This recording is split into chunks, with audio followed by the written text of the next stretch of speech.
Hello, good morning. Nung nakaraan nga ay gumawa ako ng kasaba flan at ngayon naman ay itatry ko ang gumawa ng kasaba leche flan. At dito nga ay meron akong grated kasaba. Hindi ko na nga lang ipinakita sa inyo kung papaano ko nga siya ginawa dahil alam ko naman na alam nyo na ang gumawa nito. At pagkatanggal ko nga ng kanyang katas ay inilagay ko na nga dito sa isang lagayan at naglagay lang ako ng 2 cup ng asukal. 4 na 200 ml ng Coco Mama at isang buo naman ng buko. At hindi lang yan ang mga sahog kundi maglalagay pa rin ako ng grated cheese, tinunaw na butter at saka ng 4 na perasong itlog. At pagkatapos ko namang mailagay ang lahat ng mga sangkap ay hahaluin ko naman yan hanggang sa maging mag-combine nga yung kanyang mga sangkap. At habang hinahalo ko nga yan ay meron nga siyang kakaibang aroma. Alam mo yung hindi pa nga siya naluluto pero mukhang nakakatakam na nga yung kanyang itsura. At dahil first time ko nga rin ang gumawa nito kaya naman excited na nga rin akong maisalang ito at pagkaluto nga ay gustong gusto ko na nga ito agad tikman. Dati nga kapag meron ako ditong balinghoy o kaya naman ay kamoting kahoy, ang ginagawa ko lang ay puro na lang suman o kaya naman ay nilupak. At dahil nakaka-LL naman tayo ngayon at pwede na nga tayong makabili ng mga sangkap kaya naman nag-isip nga rin ako ng ibang mga pwedeng gawin sa kamoting kahoy. At tamang-tama naman ito ngayong darating na Pasko at meron nga akong maidadagdag sa aking mga iluluto. At pagkatapos ko namang haluin ay inilagay ko nga lang muna siya sa isang tabi at dito naman sa isang kaserola ay naglagay lang ako ng 9 na itlog. At eto nga yung gagawin kong pang leche flan. Yung 5 ay hindi ko nga tinanggalan ng kulay white at yung 4 naman ay tinanggalan ko ng white. At sisiguraduhin ko rin na mas magiging masarap nga ito at hindi nga pwedeng masayang yung mga inilagay kong mga ingredients. Naglagay rin ako ng 1 kutsara ng vanilla essence at 1 lata naman ng Alaska kondensada. Syempre, hindi rin mawawala ang 1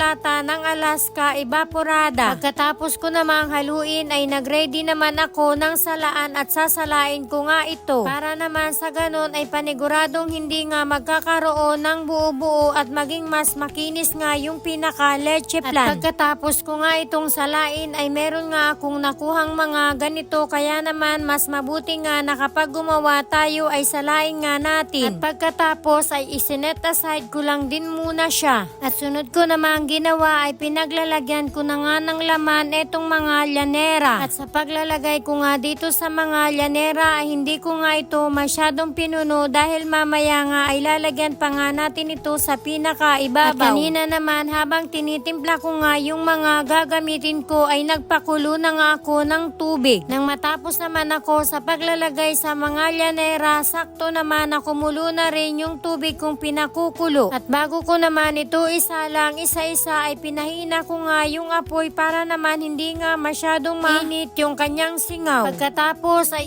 i-steam ko naman siya ng mga 20 minutes. Saktong 20 minutes ay binuksan ko na nga siya at luto na nga yung pinakaunang layer. At sunod ko namang ilalagay ay etong pang leche flan. Habang inilalagay ko naman sa ibabaw itong pangalawang layer, parang gusto ko na ngang madaliin ang pagluluto at gustong gusto ko na nga siyang tikman dahil napakabango na nga niya. Sobrang laki na rin ang ipinagbago ng panahon dahil nung mga bata pa kami, kapag merong balinghoy, yayadya rin lang yun ni inay at gagawin lang pasingaw. At kapag gumawa si inay ay hindi nga asukal at asin lang talaga ang inilalagay. Kaya masasabi kong ibang-iba yung panahon noon at ngayon. Tapos ang ginagamit lang ni inay na pasingawan ay kaldero pero ngayon tingnan mo naman at naka-steamer na tayo. Natapos ko na ang ilagay yung sa pinakaibabaw at i-steam ko naman ito another 30 minutes. At sa pagluluto nga pala nito ay hindi nga natin ito pwedeng madaliin dahil ito nga ay iniluto ko lang sa medium heat na apoy. At eto na makalipas nga ang 30 minutos ay muli ko nga itong binuksan at kumuha nga ako dyan ng 1 peraso ng chopstick para malaman ko kung luto na nga ba ito. Sobrang bango kaya naman hindi ko nga napigilan na amuyin nga yung chopstick. Kaya naman ngayong darating na Pasko ay hindi nga rin ito pwedeng mawala sa lamesa at gustong gusto nga itong tikman ng aking mga hipag at mga kapatid. Kaya naman eto nga at pagkaluto ay nagpalamig ka kaagad ako at syempre titikman natin kung masarap nga ba. At kung ikukumpara ko naman siya doon sa una kong ginawa na kasaba flan ay mas masarap nga itong kasaba kasaba leche plan dahil nga siguro doon sa leche plan sa pinakaibabaw. At bago ko naman tapusin ang video na to ay shoutout nga pala sa tita ni Saldi na si Tita Nelly na nagbigay ng kamoting kahoy. Hanggang dito na lang ang aking mini vlog. Ingat at mahal ko kayo. Thank you for watching. Bye!